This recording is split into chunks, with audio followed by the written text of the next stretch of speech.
So, Michael, under IFRS S2, this paragraph 685 to be specific, companies are expected to disclose how the board oversees the setting of sustainability-related targets and monitors progress on those. So, from the ISSB's perspective, what does meaningful disclosure in this area look like? And particularly when boards are navigating the trade-offs or the uncertainty in achieving these targets? Yeah, it's a good question.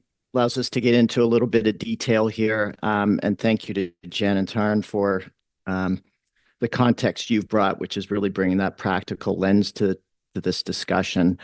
The first thing, I mean, it's interesting when you talked about metrics and targets, you put it sort of in the context of uncertainties and trade-offs. And one thing that I just want to add from my own personal perspective, and it's both, predating ISSB, but also in the 2 years now that we've had from the launch of the standards in June 23 to where we are now, I've seen some really interesting evolution in the conversation around uncertainties and trade-offs when it comes to sustainability and sustainability disclosures. Because the fact is that those that are charged with governance at the highest level of an organization, whether it's the board, your senior management team, uncertainties or trade-offs are par for the course. That's business as usual. If you're in business, you're dealing with trade-offs all the time. There's a myriad of different uncertainties. And so I think initially, from my perspective, some of the conversations I was having reflected a belief that, the uncertainties and trade-offs and sustainability are this is new, that it's really difficult. But as time has evolved, I think that the sustainability trade-offs or uncertainties we see are maybe different from what they're dealing with in other aspects of the business. But the fact that boards of directors, for example, have to deal with these, that's not a surprise. And so when you're dealing with a setting of metrics and targets, it is important for investors to understand, and they want to understand. They've told us that they want to understand the degree to which the governance bodies at an entity are involved in setting those metrics and targets. It's a matter of understanding who's setting those and how they're set. So again, the disclosures that you mentioned in paragraph 6, I think A subsection 5, it's not about disclosure of the metrics and targets themselves. It's not about the numbers themselves. It's disclosure about how they are, like who's setting them. How are they being set?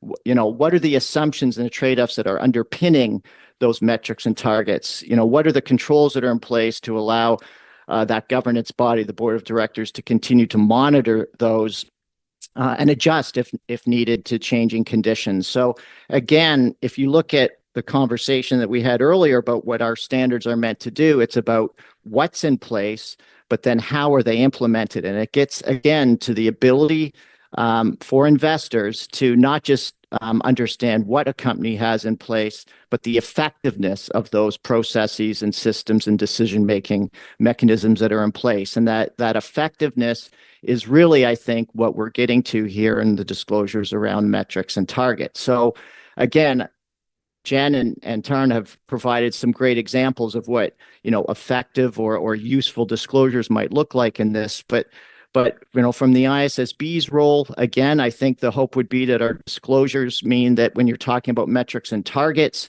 you're linking those targets to the strategic direction of the company. Again, we've heard many times here that strategy sits ultimately, it's a responsibility of the board of directors. So understanding how those things mesh together, the assumptions, the trade-offs that go into setting targets. This is art. It's not all science.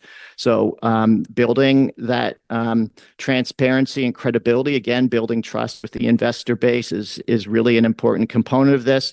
But also what's interesting, and very specifically in this, the paragraph and subsections you mentioned, there is a link of metrics and targets being specifically mentioned to what, if any, connection there is to executive compensation or remuneration or incentive programs. So again, our metrics and targets built into those compensation programs. That's something that investors have told us is very useful information for them. So again, the disclosures that you're seeing around metrics and targets, it's not about the numbers, it's about the context. It's about deepening the information that investors have to make decision useful informations on behalf of their clients. And so that's what we're really getting at in this particular section of S2, but also in S1.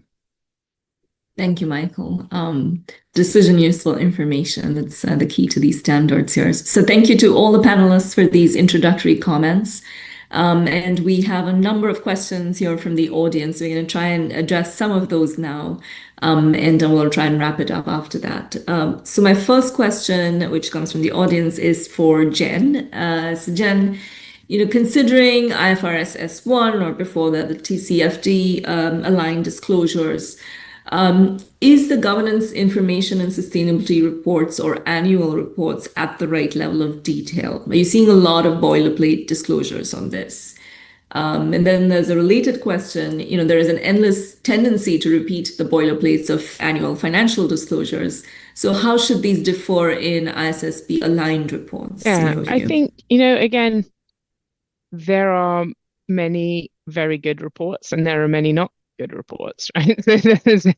Everyone, Taryn is laughing, but I think that's true that that there are organizations who've really got quite mature sustainability related reporting at this stage and their disclosures are good. And there are many who aren't. And there are, I think, consistent issues with over boilerplate governance related reporting of everything, not just of sustainability related governance, right? And so I think there are certain things that are facts that you just need. And so you could say, well, of course, that's a boilerplate. Everybody needs to list out who's independent and who's not. But that's not really what we mean when we say boilerplate, right? So I think what we don't want is sort of bland, meaningless. And so the best thing that can be done is to come up with a concise, descriptive, useful disclosure that links to the data that you've got. So it brings that qualitative and quantitative disclosure together, which again, I feel like we're all agreeing with each other right? quite significantly here. But just kind of 10 pages of exactly the same text year over year probably isn't that useful, but you need it somewhere, right? So it's worth remembering we can refer to policies, we can refer to other things, and to focus on those outcomes and the so what piece that is the interesting part, I think, and the part that really speaks to quality.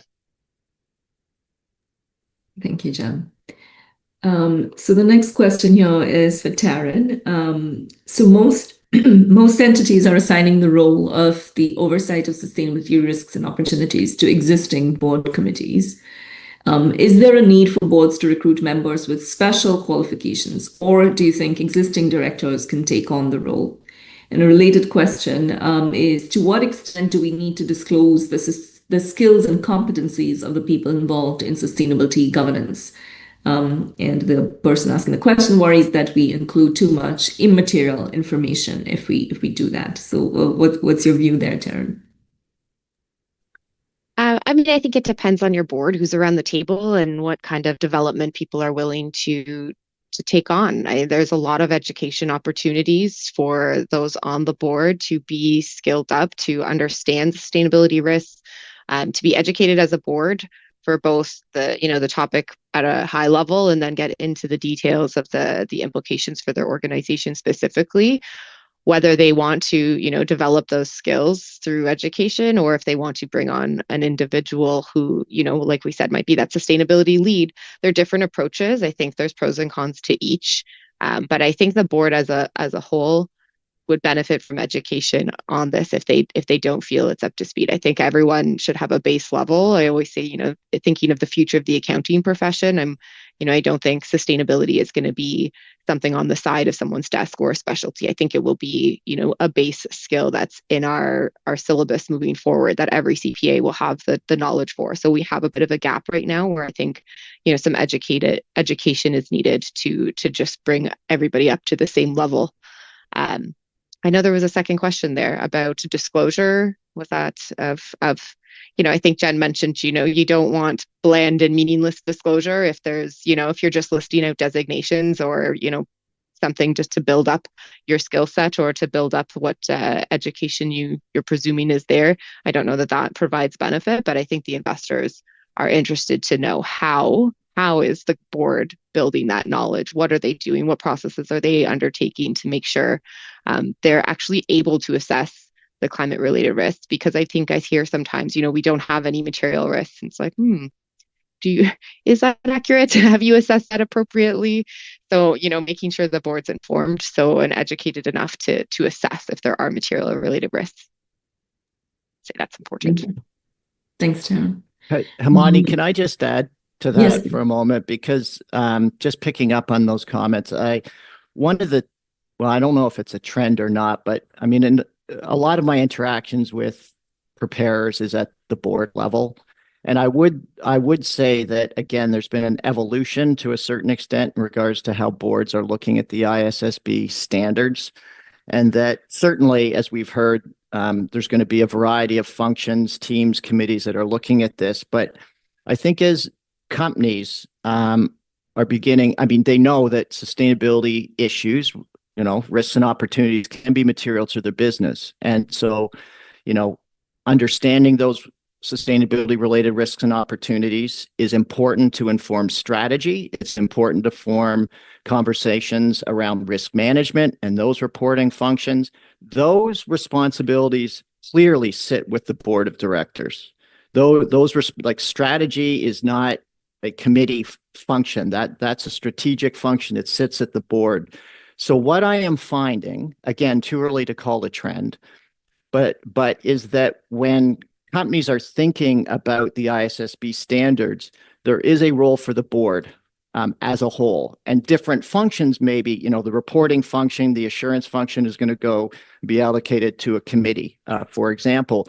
But then this gets, and both Jen and I think Taryn have talked about this, is board education. And one of the things that I see is beginning to happen in jurisdictions around the world is that, with various organizations, including ourselves, is that, capacity building and education for boards of directors as a whole. So the skills and capabilities and so on. And again, I'm cognizant of the fact that, I'm not being prescriptive here. Maybe this is a personal opinion, not an ISSB opinion, but the fact of the matter is that I think the message that Jen and Taryn have both delivered is that, capacity building and education at the board level is just so vitally important around this, because at the end of the day, they're charged with strategy. They're charged with risk management. It's not about sustainability in a parcel. And so, ICGN, CPA Canada, many others are focused on this. And I think that ultimately may be the direction of travel in this space. And the ISSB standards are part of that conversation. Thank you, Michael. So definitely a journey that people have been on and continue to be on here. We'll get a final question in here for Jen and wrap up, Michael, with one last question I have for you. So this is from the audience again. And, we've talked about risks in a lot of cases. And companies seem to be, according to the questioner, better able to disclose how they assess risks than opportunities. So how important is it for companies to understand how the board, or investors to understand how the board looks at sustainability related opportunities, and what should they be disclosing about that? So Jen, if you can take that, and anyone wants to jump in. Okay. I think, just to sort of I think this question builds on what Michael just said, right? Which is that over time, I would expect that we will stop thinking about these things as being separate. Right. And so then actually sustainability related opportunities are just strategic opportunities. And that if they are material opportunities and that the board thinks that they're good, then they should be part of the board's strategic decision-making processes that will then lead into your purpose, your business model, your strategy, the relevant KPIs. And so what your key performance indicators are in most instances is a measure of how well you're seizing opportunities, right? Some of them are risk management measures, but often then they should be about growth and about positive performance. And that's what the opportunity side of this is. So I hope that what we'll see over time is that that this thinking evolves from being purely risk management, which I think is where it often starts, and that's quite sensible, right, in terms of a evolution of a company here, into being more forward-looking and strategic and opportunity-driven as we see understanding develop, as we see technology develop, as we will see that where there are relevant opportunities, those are things we're either going to decide strategically to act on or not. And so, of course, investors want to know that, because investors want to know what's your strategy, and we want to know that that's been thought through holistically. So I do think, much like, there's questions about assurance, there's questions about, over time, one would expect all of this to become, if it's material, it ought to become treated in the same way. So the same way in the strategy, the same way in the reporting, as Taryn said, the same way in the internal management structure, because if it's material, it's material. We should take it seriously. Thank you, Jen. So how do you see, Michael, governance disclosures under IFRS S1 and S2 evolving as companies and boards mature in their sustainability oversight? And what do you see as next for governance-related reporting here? Oh, asking me to peer into the crystal ball, always risky. So I'm happy to do it, and I'm well aware that, what's happened in the past doesn't dictate what's happening in the future. I mean, corporate governance is going to remain fundamental to conversations around sustainability and sustainability disclosures. It's not going anywhere. And if you look, and I say, I'm looking back to 1990 when I stepped into this field, and corporate governance wasn't really on the agenda. And then we had, Enron and WorldCom and Tyco and Parmalat and Olympus and, all sorts of these governance debacles. And for the first time, investors began to say, hey, wait a minute, governance matters, right? Good governance and bad governance, as Jen said. But for many years, governance was looked at like it was a compliance exercise.